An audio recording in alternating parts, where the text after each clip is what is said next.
میں ایڈمیسیبل نہیں ہے، وہ ایڈمٹ ہی نہیں کر سکتے عدالت میں، انہوں نے قانون بنا دیا ہے۔ اور دوسرا، اب یہ آپ سب کے سامنے وہ میں نے کئی دفعہ فلمیں دکھائی ہیں کہ پہلے وہ مریم کہتی ہے جی ہمارے یہ 4 بڑے بڑے محلات لنڈن میں ہمارے نہیں ہیں، میری تو لنڈن چھوڑو پاکستان میں بھی کوئی پراپرٹی نہیں ہے۔ اور اس کے بعد جب وہ پینما میں انکشاف ہو جاتا ہے تو 4 سال کے بعد وہی کہتا ہے اس کا بھائی کہ الحمدللہ یہ ہمارے بھی ہیں اور یہ مریم ان کی مالکہ ہے۔ اب یہ سوال یہ ہے کہ وہ ایڈمٹ کر گیا کہ، اور وہ نواز شریف نے اسمبلی میں ایڈمٹ کیا کہ ہمارے ہیں، تو جب آپ کے ہیں تو بتائیں پیسہ آیا کدھر سے؟ اور وہ کیا کہہ رہا ہے، وہ جج نیب والے سے پوچھ رہا ہے کہ بتائیں جناب آپ بتا سکتے ہیں کہ یہ نواز شریف کا ہے یا نہیں؟ اس نے کہا جی میں نہیں بتا سکتا کیونکہ وہاں بھی میچ تو فکس ہوا تھا، اپنا نیب کا ہیڈ رکھ دیا انہوں نے۔ اس نے کہا جی نہیں میں نہیں بتا سکتا، چلو جی بری ہو گئے۔ یعنی دنیا میں ایسا مذاق ہوتا ہے کہ ہر پبلک آفس ہولڈر کے لیے ساری دنیا میں قانون ہے۔ میں اگر پبلک آفس ہولڈر ہوں اور میرے اثاثے میری آمدنی سے زیادہ ہیں تو میری ذمہ داری ہے بتاؤ کہ پیسہ کدھر سے آیا ہے۔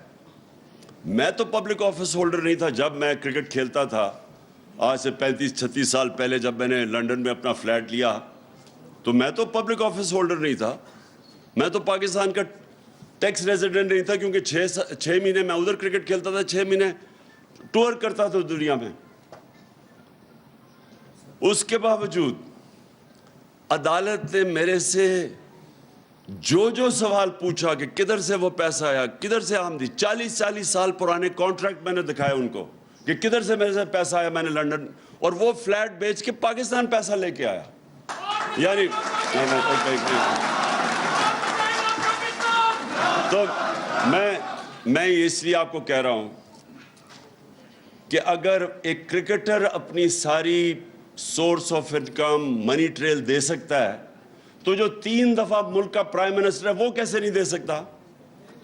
اس کے اوپر تو ذمہ وہ تو سب سے سپریم عہدہ، وہ کیسے نہیں بتا سکتا کہ میری پراپرٹیز باہر کیسی ہے، میری بیٹی، وہ اس کے پاس تو کوئی ذریعہ معاش تھا ہی نہیں کہ وہ اتنے بڑے فلیٹ لے سکتی، تو اس کا مطلب اس کے چوری کے پیسے بیٹی کے نام پہ لے لیے، اور اس کو اگر آپ بری کر دیتے ہیں تو اس کا مطلب کہ وائٹ کالر کرائم کو پاکستان میں آپ پکڑ نہیں سکتے۔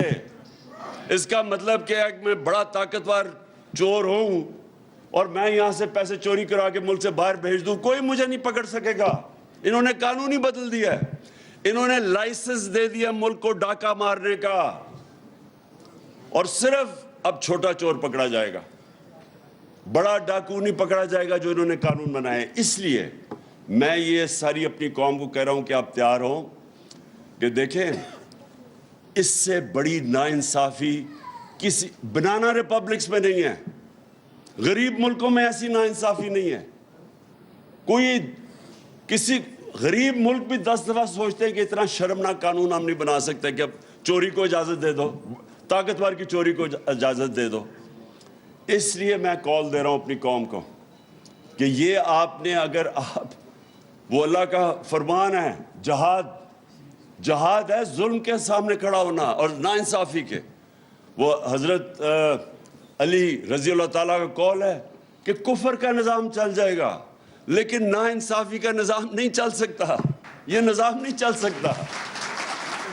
تو میں اب آپ کو اچھا، اور سارے آپ یونینز کو میں صرف یہ کہنا چاہتا ہوں کہ دیکھیں اگر ملک میں روزگار ہوگا تو یونینز کے پاس بارگننگ پاور ہوگی نا۔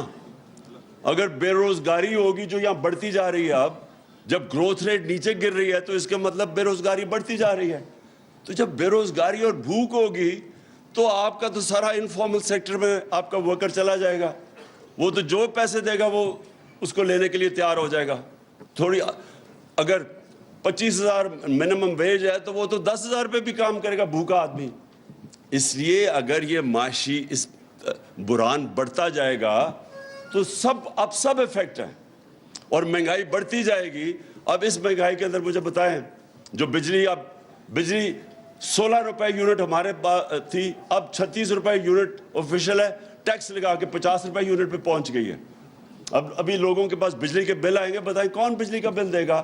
جو تنخواہ دار طبقہ وہ تو مارا گیا. سارا تنخواہ دار طبقہ آج اس مہنگائی میں مارا جا رہا ہے.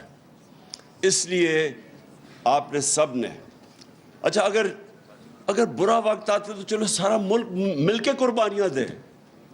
یہ بڑے بڑے ڈاکو اپنے اربوں روپے کے کیسز معاف کروا رہے ہیں اور قوم کو کہہ رہے ہیں قربانی دو.